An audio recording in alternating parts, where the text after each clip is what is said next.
Were there any issues that you identified last Saturday that maybe were not there the last few games? No, they obviously played man more on early downs. Had some opportunities with some one-on-one balls that, if they go the other way, and like I told the guys, like that type of stuff, we're going to make those plays. If we throw 7 one-on-one balls, I feel confident that we're going to catch 3 of them in a game, on a consistent basis. So, no, I don't think there was anything. They just challenged us more, play a little bit more man-to-man on early downs.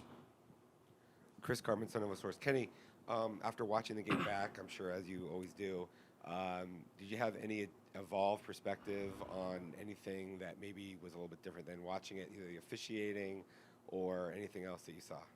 Yeah, I mean, I definitely saw some things that were different, but I think from an us perspective, it's not really. There was a few things in terms of how they were playing the backside of zone. They were bringing backside edge blitz and squeezing the in pretty heavy that I didn't see on game day. That maybe would have altered a few run calls, maybe try to get some locked runs or something along those lines. They were cutting the front there in the fourth quarter to try to negate the backside tackle. But other than that, it was a pretty clean to what I saw, other than the few things that I'm not going to talk about.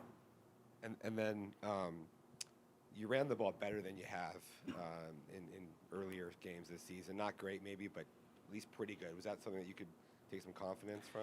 Yeah, I think it all goes together. So if you want to get in and be a cut split, speed sweep, toss team, you can't be everything. So if you want to cut them in and be that, you're going to elaborate in the running game and create more problems in terms of the pin and pulls and the speed sweeps.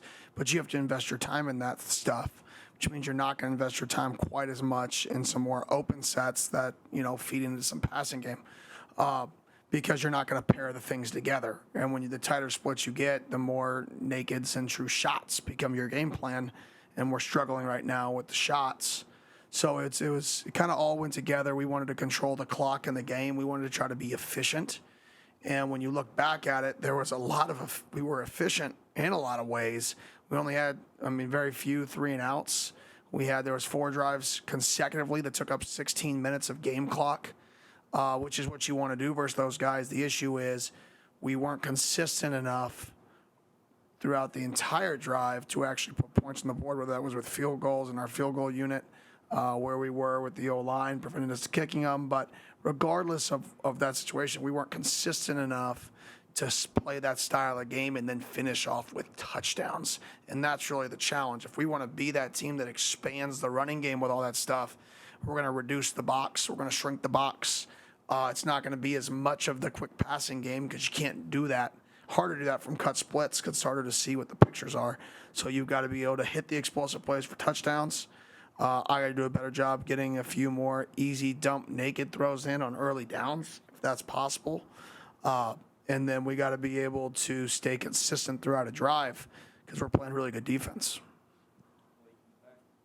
Coach Blake Neiman, Cronkite Sports, you have held the lead going into the fourth quarter in these past 2 games. You talked about how close you are to getting over the hump to a victory, what it goes into getting that final finish in the fourth quarter. Yeah, cleaning the bus after the game. That's the difference. Cleaning the bus. Defense's bus is clean, offense's bus is dirty.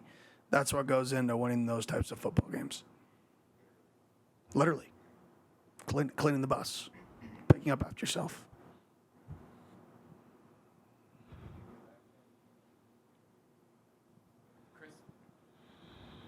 So Max went down in the game, continuing offensive line theme. Is there any update on him or others with the group? Little update on Max. He'll be out 2 to 4 weeks.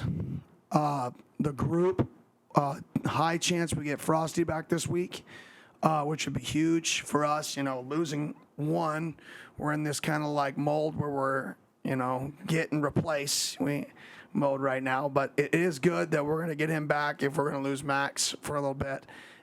Everybody else, I feel like it's kind of status quo.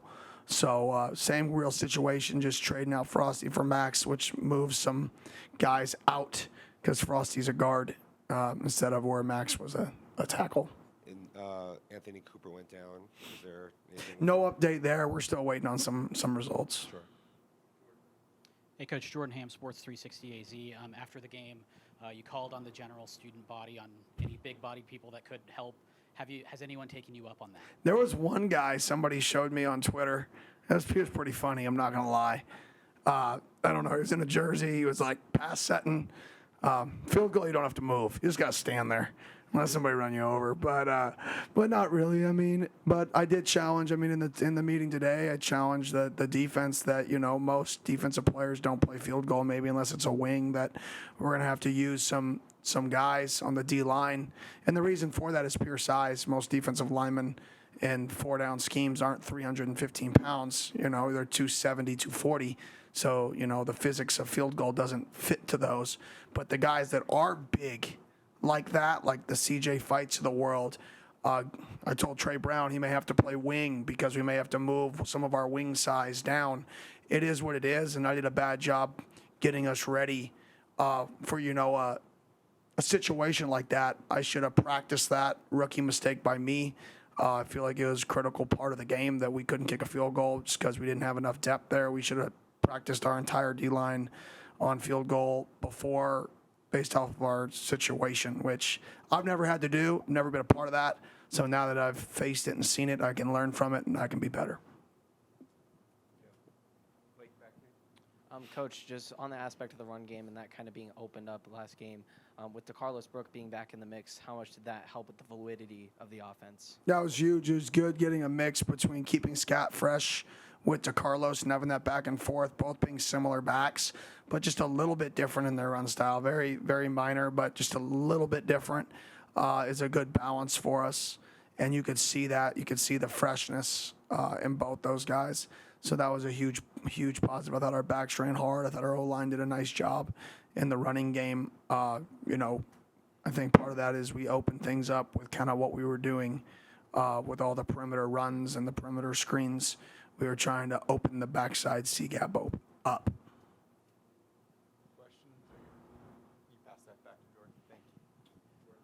Hey, Coach, when you look at what Washington State does on offense, and especially at quarterback, what can you take maybe from Washington and help apply to Washington State? Yeah, they, to be honest, they're kind of significantly different. They both throw the ball a lot, but Washington is a vertical passing game. Throws the ball down the field a lot. Washington State does some of that, but if you watch their last game versus Oregon, it's screen, shot. But similar styles, but in terms of open sets, they don't get into as many formations. They really try to play that we got good looks. So you'll see them check into some good plays. You'll see Ward change the play, it looks like, at the line of scrimmage sometimes. So they're more trying to get into good looks for certain defensive structures.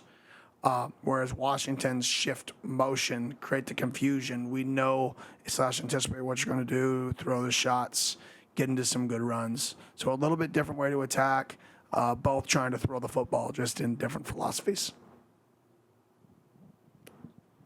What's the difference with preparing for a guy like Cameron Ward versus Michael Penix Jr.? Yeah, I mean, Penix is going to throw the ball from the pocket a little more. Ward's going to, extend plays a little more, but they both play within the system. The Washington system is very structured based in terms of when the ball should be out timing. Washington State system is very free, and they do a really nice job with him. I mean, he extends plays a lot. He knows where to go with the football. He looks really, really confident this year, so he's been playing really well.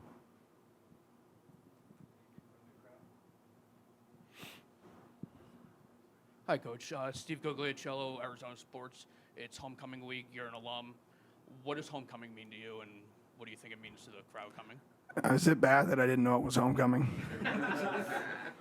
It's homecoming? Yeah. Awesome.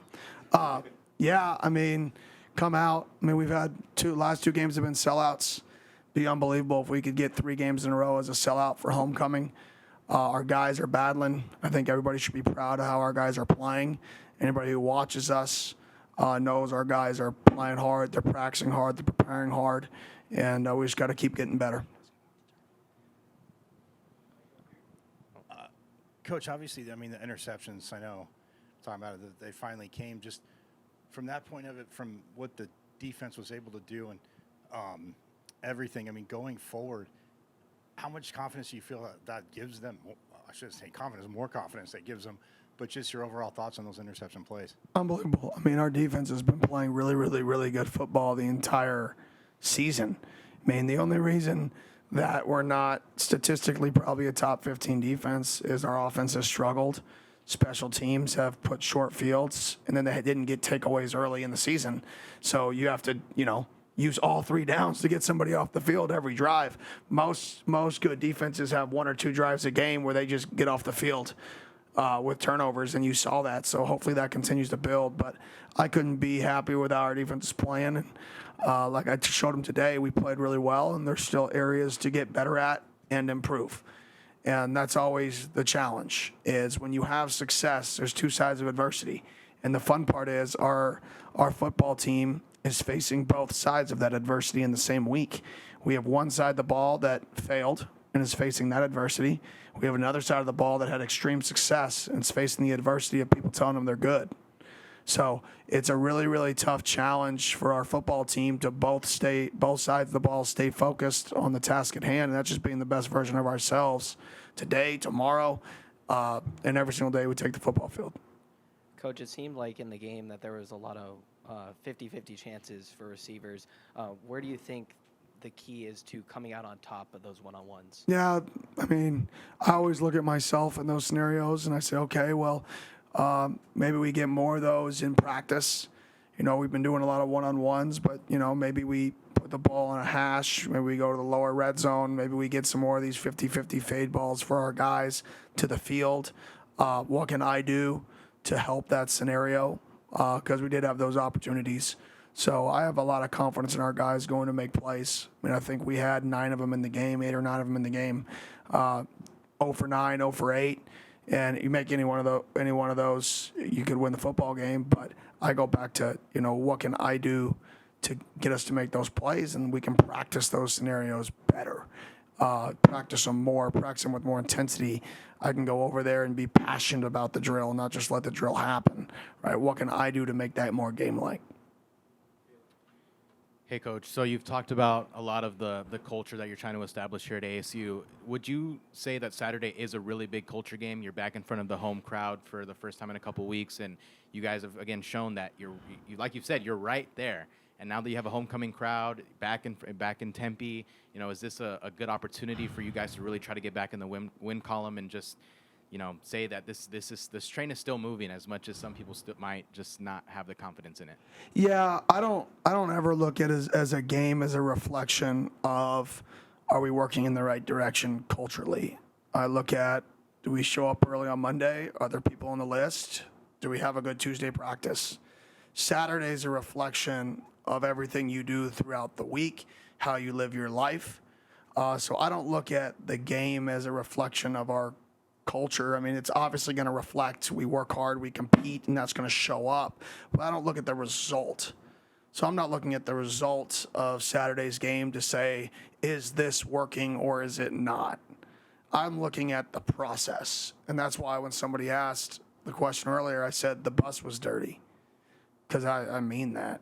And I think that's just where we are as a program is, do the little things right. And that's what winning teams do. Unless you're going to be, a team that has unbelievable talent and can do whatever they want, you've got to be able to do the little things right. And you got to take pride in the little things. And if you don't think that little thing matters, that's what I told the guys, then you're making a decision that you know what wins. You think that you know what wins, right? The fact of the matter is there's a lot of guys who don't. And we have to teach them that this type of stuff wins. And the defensive bus is spotless. The bus driver says it was the cleanest bus she's ever had. And different on the other side. Why? Well, it's a decision. We got to make those decisions as a team to be better.